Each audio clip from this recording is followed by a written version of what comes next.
La décision de Moody's en a surpris plus d'un, mais c'est certainement une bonne nouvelle pour le pays et ses perspectives de croissance.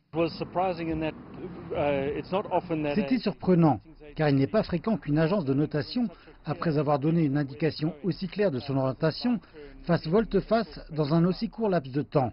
Mais c'est ce qui s'est passé pour l'Afrique du Sud.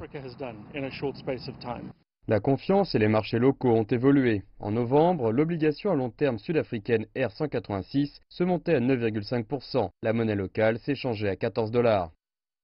Si vous regardez la clôture des marchés vendredi, le R186 se tenait juste à un peu moins de 8, touchant le niveau élevé de 7, ce qui signifie une amélioration d'1,5% dans les rendements des obligations gouvernementales à long terme. Le rand a augmenté, passant en échange d'1 pour 14 à 1 pour moins de 12. C'est un changement assez spectaculaire dans un si court laps de temps.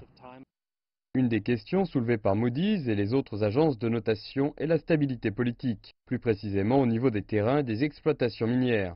La nomination de Gwede Mantashe en tant que nouveau ministre des Ressources minérales a été bien accueillie. C'est un poids lourd. Il a été clairement choisi pour venir nous donner une assurance politique. Maintenant, nous devons nous assurer que c'est une bonne politique. La stabilité politique est une bonne chose, mais une bonne stabilité politique est une meilleure chose. C'est ce dont nous avons besoin actuellement.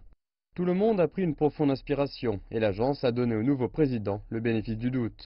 Nous avons besoin de stabilité, nous avons besoin de temps, nous avons besoin de temps pour faire le ménage dans notre pays.